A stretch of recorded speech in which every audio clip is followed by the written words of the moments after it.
Welcome back to my channel. আমার চ্যানেলে তোমাদের অনেক অনেক স্বাগত। আজকে আমি চিংড়ি মাছের একটা একদম ইজি রেসিপি দেখাবো। তো চিংড়ি মাছ নিয়ে নিয়েছি, এইগুলোকে আমি দুরকমভাবে ছাড়াবো। অর্ধেকগুলো আমি পুরো একদম খোসা ছাড়িয়ে নেব, আর অর্ধেকগুলো একটু খোসা রাখবো।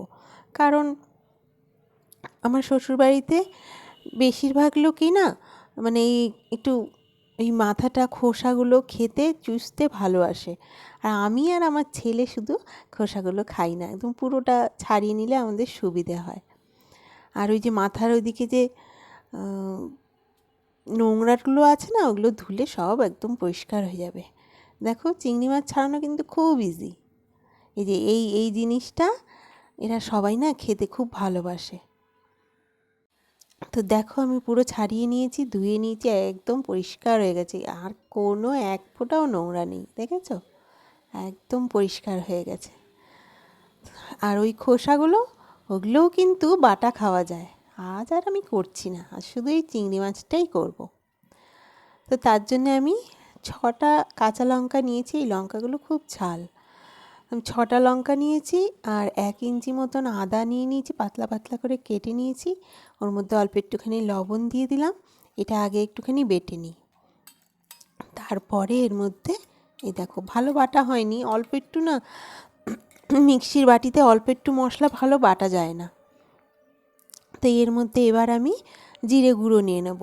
গোটা জিরে দিলে না এই রান্নার ফ্লেভারটা অসাধারণ হয়, কিন্তু আমার একটু তাড়া আছে বলে আমি আর গোটা জিরে দিলাম না, জিরে গুঁড়ো দিয়ে দিলাম। গোটা জিরে দিলে একটু বাড়তে একটু টাইম লাগে।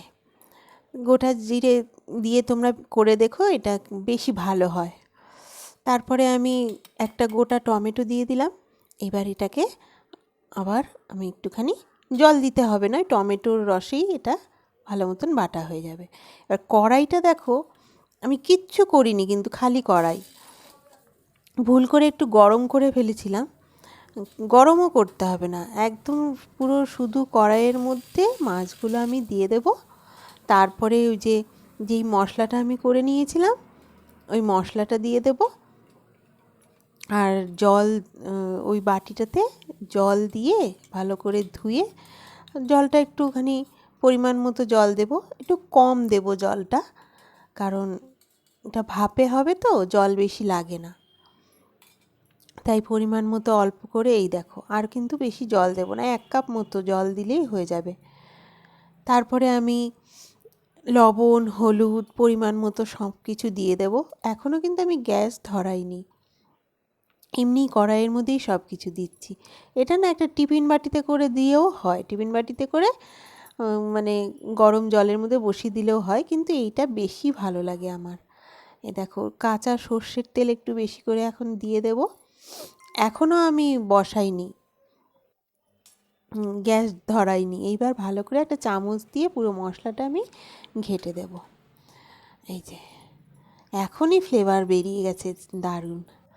এইবার গ্যাসটা ধরিয়ে দিলাম। গ্যাস ধরিয়ে দিয়ে এবার আমি এটাকে ঢেকে দেব। বেশিক্ষণ লাগে না রান্না হতে, এই 6 থেকে 7 মিনিট ঢেকে একটুখানি আমি ফুটিয়ে নেব। আঁচটা মিডিয়াম রেখে ফুটিয়ে নেব। দেখো, আমি প্রায় 6 থেকে 7 মিনিট পরে চলে এসেছি, একদম কমপ্লিট হয়ে গেছে রান্না। এর মধ্যে একটুখানি নারকেলের দুধ দিলে অসাধারণ লাগে, কিন্তু নারকেলটা আমার কাছে নেই, কিছু করার নেই। তোমাদের যদি থাকে দিয়ে দিতে পারো, দারুণ লাগে খেতে। তো এবার আমি এটা গ্যাস অফ করে দিয়েছি, নামিয়ে নিয়েছি। এই দেখো, এই রকম আসবে টেক্সচারটা, দারুণ দারুণ লাগে। 1 চামচ মানে খুব বেশি হলে 2 চামচ নিলেই না পুরো 1 থালা ভাত খেয়ে নেওয়া যায়, আর কিচ্ছু লাগে না। তো আজকে রেসিপিটা ভালো লাগলে একটা লাইক